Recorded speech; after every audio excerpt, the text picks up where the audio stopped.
Few games these days build such a complete world, rich in lore, story, and with a cast of characters which are so well written and fleshed out that we actually remember their names, their race, and the role they played within the game. And I'm speaking now about the first Mass Effect game. So when it comes to a sequel, BioWare took some great parts of the first game, introduced some new characters, fixed the performance issues, and took Mass Effect even further with the sequel.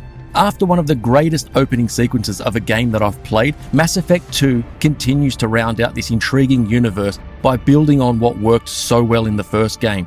In this video, I take a look at why Mass Effect 2 is so rightfully regarded as one of the best games of the last decade by reviewing and analysing its various parts 10 years since its release. As we return as Commander Shepard, BioWare elevates the series and solidifies Mass Effect as one of gaming's greatest trilogies. This won't be a standard review of discussing graphics, gameplay, sound, and everything else. Instead, I'll touch on them, but mainly focus on the other parts of the game and the series that truly makes it one of my favourite games of all time even. And this accolade extends to the other games in the trilogy as well, but Mass Effect 2 had a lot to live up to, and also to prove after the first series outing. In Mass Effect 1, BioWare created, for the time, a visually impressive and detailed sci-fi world, from the enormousness of the Citadel and all of its secrets to the number of planets which players will visit over the course of this intriguing and well-written sci-fi universe. But the first game came with its share of rough edges, from the overly long elevator sections to huge performance issues with the frame rate nosediving at times, to the awkward controls of the Mako, which were made even worse when travelling around mostly empty and repetitive outdoor environments on the various planets. But the potential to build upon what the first game offered was there, and in 2010, gamers were given one of the greatest games of the decade in Mass Effect 2. Mass Effect 2 introduced its own ideas, and the series became better for it. As mentioned earlier, the game has a fantastic opening sequence, and it sees Shepard be near death only to be rebuilt by the newly introduced Cerberus Corporation, whose motives and plans are vague at best, and who we find out doesn't have the best reputation amongst other characters. Led by the Illusive Man, players don't know much about the motivations behind him or what his ultimate agenda is. Cerberus has brought Shepard back to life as a beacon of hope, an icon, and as a leader once again to try and find out why human colonists have been disappearing from many planets. But the Reaper threat from the first game is still there, and with a council on the Citadel that believes the threat was dealt with when we killed Sovereign in the first Mass Effect, Shepard knows that the Reapers are still out there waiting for their time once again. All of what I just outlined is information which is given in the very first hour or two of playing Mass Effect 2, and it shows that BioWare, having not only added to the Mass Effect universe since the first game, they managed to deepen it. Be it games or movies, the first in a series is often standalone, as is the case with the first Mass Effect. If BioWare chose not to create sequels, then that game is perfectly fine in its storytelling and character development, that it offers a great premise, a world to get lost in, great storytelling and dialogue, and it ends in a way where the story can come to a close sufficiently. But instead of simply rehashing the first game's story again with the same cast of characters, Mass Effect 2 does what the middle game or movie does in a series. It builds upon what has come before while setting up what's needed in order for everything to be built upon further and concluded in the final chapter. We see from the outset with Shepard's death and being rebuilt that the destruction of the Normandy and the disbanding of the crew, that the game wasn't going to simply go over old ground. It was going to offer something more in several ways over its predecessor. With the introduction of the Illusive Man and Cerberus, we have another person and group which is shrouded in mystery, which is in contrast to that of the Council. The Council may have different races and members, and we know they didn't agree with Shepard when it came to the Reapers and his visions from the first game. But Cerberus and the Illusive Man are something we follow and learn more and more about as the game progresses, what they stand for, and how much each player sympathises with what they believe in based on our dialogue choices and responses. Instead of having such an important character and group be unveiled well into the game, BioWare shows players the Illusive Man, who Cerberus are, and has players fight alongside two of its members, which soon become part of your crew, and this begins the main objective of the game, and that's in recruiting a team. This team is put together to find out why human colonies are disappearing and how to stop the Collectors, who we find out are Protheans from the first game, which the Reapers have genetically altered, leaving them to be only a shadow of the ancient race we learn about from Mass Effect 1. As we are finding out all of this information about the Collectors, Cerberus, the Elusive Man, the Reapers, we start undertaking the quests in order to put together our team, and this is one area where Mass Effect 2 shines bright. We start by getting introduced to Miranda and Jacob, the two who work for Cerberus, and these two are perhaps my least favourite of the characters we come into contact with, but then we meet others from the first game who are so fantastic once again. We have Liara, Tali, and possibly my favourite allied character in the whole series with Garrus Vakarian.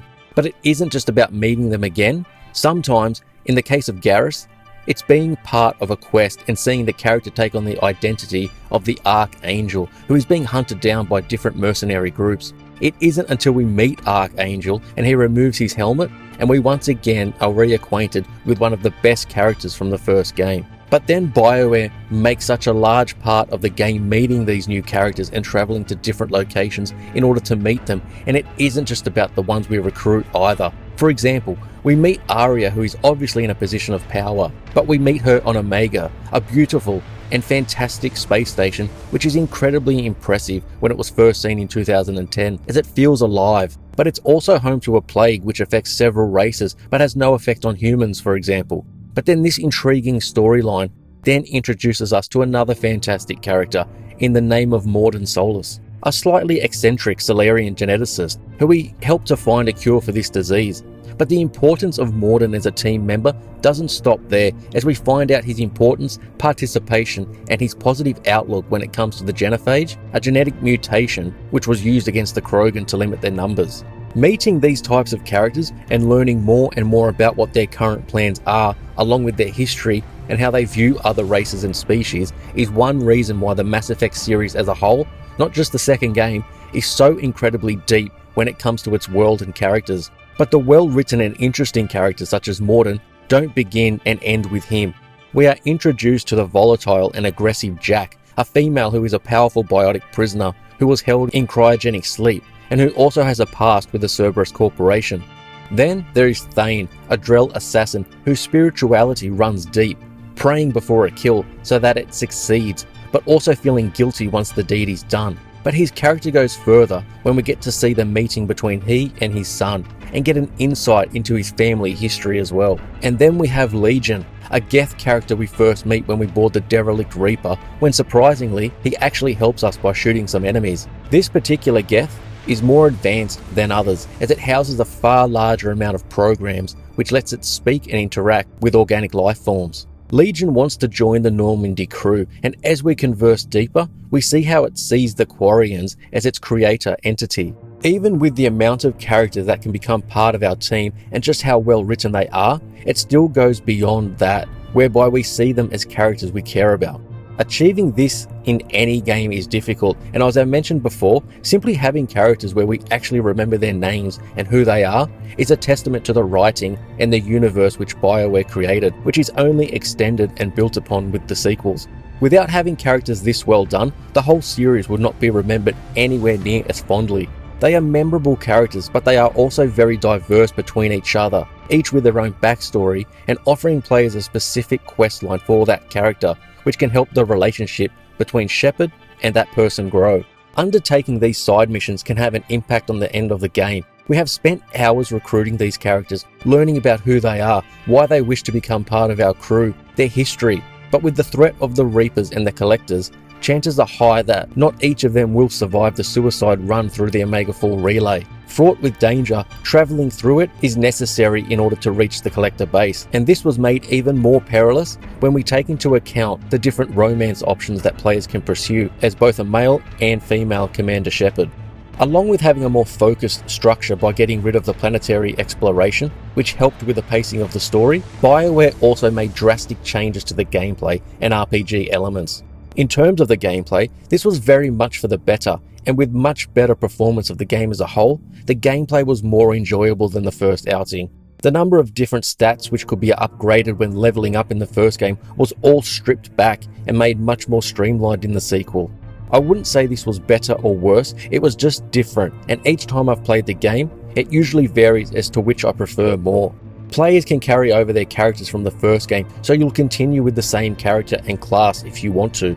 But when it comes to the abilities and gunplay during combat, The changes made to Mass Effect 2 elevated the series as not only a fantastic sci-fi story-driven game, it made it much more fun and competent when actually playing the game. Being in the middle of a firefight with several enemies, going between weapons such as the sniper or assault rifle, whilst using your abilities at the same time, just felt so much more worthwhile, as I wanted to engage in these gunfights much more than the first game, where they were more of a chore due to the clunky combat and performance problems. Having the allies fight alongside you and being able to make them use their abilities made these fights more hectic and allowed for more customization with your squad.